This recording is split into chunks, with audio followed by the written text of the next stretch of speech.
Good evening and welcome to a brand new show of Markets Tomorrow. Won't call it a Black Monday, but it was a scary start to a brand new week of trade. A disastrous start, you'd have to say. Lots of words to describe it, but of course we'll be getting on board our three experts who will be talking about for the equity markets.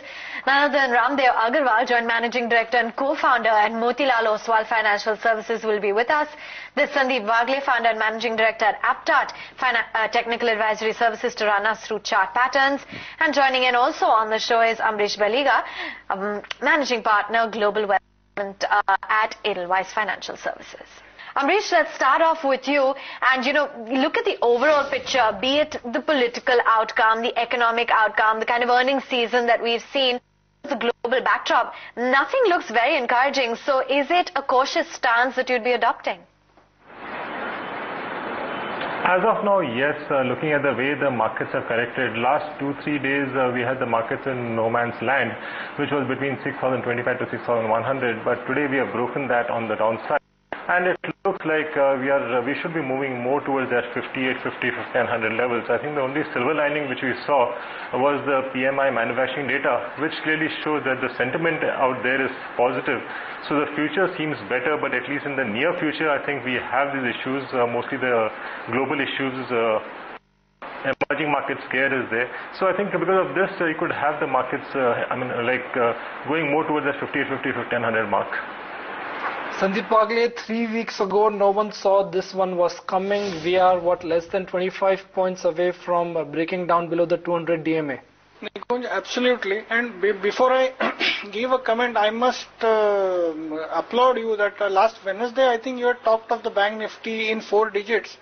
Probably you have a third eye, which I don't. I could not see that. I was thinking that 10,300, 400 will act as a support, but that has not happened. Now, very clear, Nifty is looking at 975098.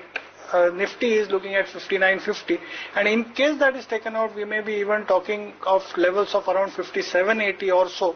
There is a gap in the Nifty which may be probably filled.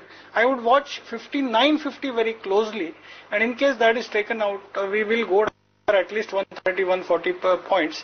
And then yes, a short-term downside will be set in. We will be looking at certainly those levels. Ramdev, let's come across to you, and we've been talking about the overall timing of the market, given that the political, domestic and economic certainty currently persists. Where can one really buy stocks right now and continue to hold on them for a long-term time horizon? See, this timing is a kind of a very crazy thing. I mean, we should avoid only if it is very, very overvalued. I mean, market as a whole. And typically one of the signs for to be overvalued is, apart from the historical number of 15-16 P middle which is there right now, is the market loaded with the buybacks from the corporates, or is it loaded with a lot of IPOs, and that to low quality IPOs. So right now IPO market is completely dead. We are seeing all kinds of guys buying back their shares. So and P multiples are about 15-16. So I would say this is a very healthy market, and there is a lot of skepticism in the market if you go around. The local participation is very weak, I mean almost zero. So I don't think stocks in general are overly priced. Of course, there are 30-40 consensus stocks which are kind of, it looks to be expensive. There one can be a little cautious, but otherwise broad market is not at all overvalued.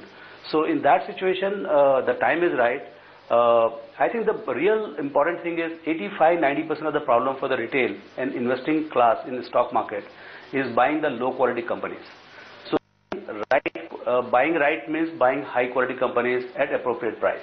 That's the basic theme. So if you cut out the 80-85% which are substandard stocks, I think 90% of the job is done in investment management. Okay, the only silver lining in today's price action was pharma. Good old Lupin came to rescue. He supported Lupin. There is hope that after Lupin, Sun Pharma will also come out with good set of numbers. So if I have to nail it down to one stock which differentiated itself from others in otherwise very weak market, it has to be Lupin. Sandeep Wagle, what are the charts of Lupin telling you? Do you think this stock is capable of moving independently of market? Nikunj, it may not move independently of market direction, but it will certainly not fall in case the market goes down to 5800, 5780, in case that happens. And the moment the Nifty bounces back, I think certainly this stock will outperform. And I would talk of a short-term target of 965, somewhere around that, so 4-5% trading upside. And talk of the next few weeks to next few months, I would talk of this stock going well above 1000, 1040, 1060, somewhere around that. So I think I would be a buyer on every bit of a correction in this stock. Let's talk about then some of the results which will be declared tomorrow. And to get in your opinion, particularly on a Tech Mahindra, because everyone's watching out for that one. We're expecting the dollar revenues to be higher by 2.5%. Net profits are seen a little bit lower, and it's the constant currency growth which is likely to also aid momentum. What's your view? The results should be good. I think it should have a surprise on the positive. So Tech Mahindra, has been one of those stocks where we have been buying for quite a while. So even in Tech Mahindra, I would say that the upside is still further, possibly about 10-12% more from here. Similarly, just like Infosys, where we have a price target of about 4,300, 4,400. Sandeep, today for the first time we saw not a big reversal but a minute reversal in large cap IT. Do you think large cap IT now will join the selling spree, or IT still has potential to outperform a otherwise weak market? I don't think there will be a sell-off. There could be some bit of a correction. That correction could be well over 4-5%. So that could be a trading downside, yes. But if you talk of a sell-off of 10-15%, I don't think so. I would still say that I would rather prefer to buy the selectively the IT stocks, some of the IT stocks on a with a positional view rather than selling it for that 3-4% downside. So in that sense, I am not still that bearish about IT. I would get bearish when one can sell delivery and pick them up 10, 12, 15% lower. I still don't see that scenario. How is it, Sandeep, that you would be approaching some of the stocks because they were clearly the big sectoral loser today? Are you shorting any of the candidates? Absolutely, Aman. I would short a Hindalco. Hindalco will be an outperformer on the downside. Very clear breakdown, a very clear head and shoulders pattern at a level of 103, 104. Any move towards 107, I don't see it beyond that. I would sell into with 112 stop loss and a downside target of anywhere between 90 to 93. So very clear, more than a 10% plus downside is what I am seeing in the metal space, specifically in Hindalco. And when Hindalco moves down so much, other stocks would also move anywhere near that. Ramdev, big money is always made when you go against the trend. Are there any mid-cap stocks which to your mind are looking attractive and which could be big money spinners in the medium term, in the long term? I'll tell you, it's not about the names. I'm sure you're looking for a few names out there, but what I'm saying is the process through which one can find out. One is that the companies, one has to look at the businesses which has a large profit pool. If you look at the aviation, or you look at the sugar industry, or you look at some industry, they are perennially making losses. From those kind of industries, you'll not find big winners coming out. But if you look at things like, say, organized retail, organized retail is world over, they make a lot of money. In India, it's a zero profit right now. And it's one of the largest consumer market which is exploding at a very rapid pace. Next 10-15 years, we are going to see emergence of one or two very, multi-baggers from the organized retail, whenever they get their business model right. So, one has to keep looking for businesses where large emergence is going to happen. Then the consumer, I think 50% of the multi-baggers going forward will also from consumer-centric kind of a situation. Third, it will be much more marketing success kind of a story. So, like what has happened is, so far India has been much more shortage-driven kind of economy. Going forward, it will be much more dominated by abundance and global supply.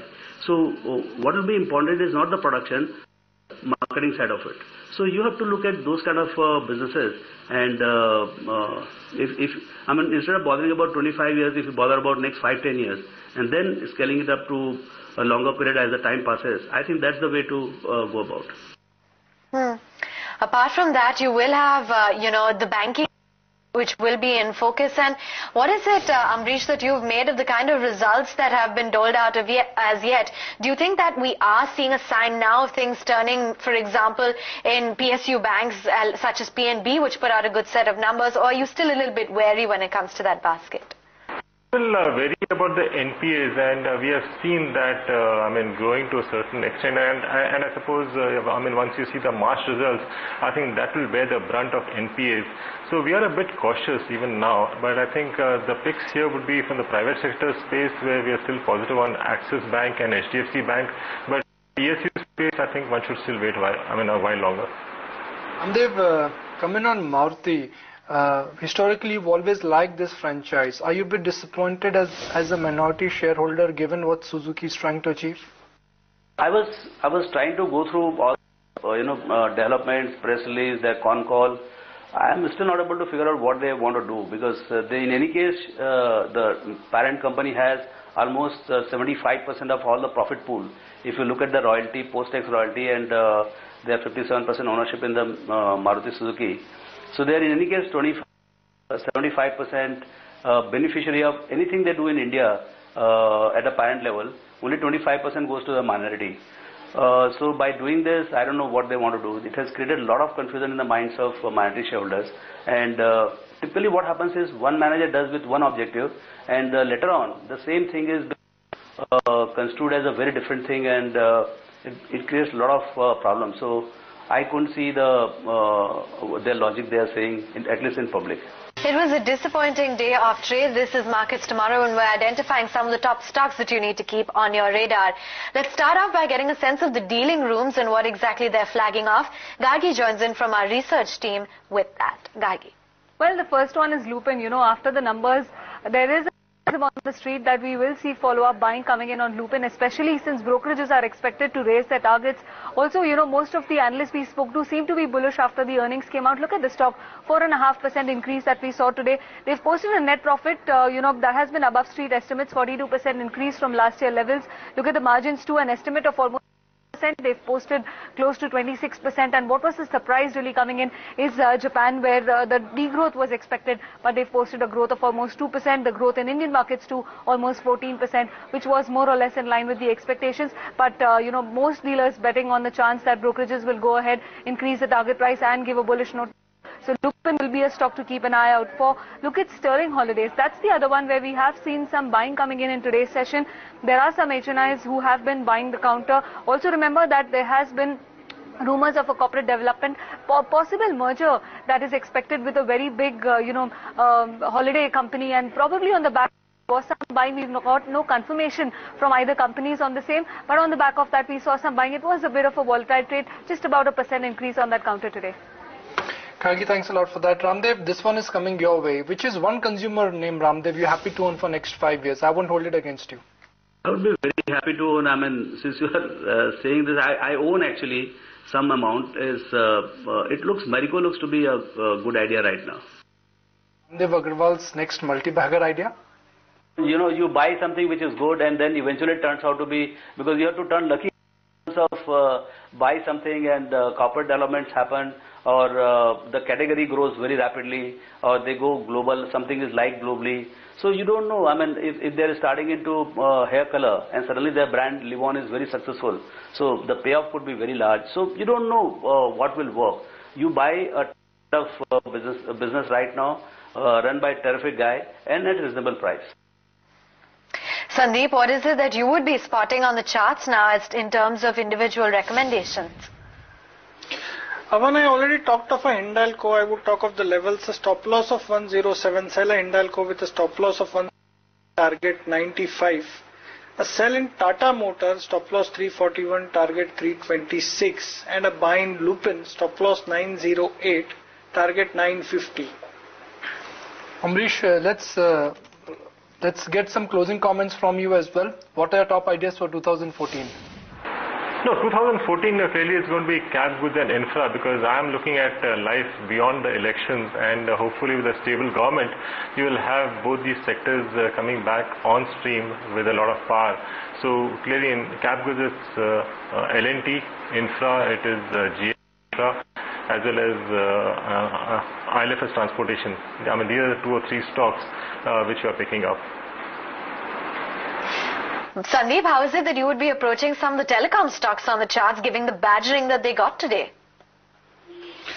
Well, best avoid it. Not very comfortable selling after fall at lower levels. So I would wait for some bit of a bounce back. But yes, the short term is a little bit weak. I would term it as a little bit corrective. So yes, a 7-8% trading downside is easily possible. I would wait for some bit of an up move, some bit of a upward correction where I will sell into. Amrish Baliga, do you think 6130? No, I mean 6130 to 6150 will be a resistance, but I expect that to be crossed over the next few months. When I say the next few months, I'm talking of possibly by March. And I mean we should see levels of closer to about 6,600, 6,700 before elections.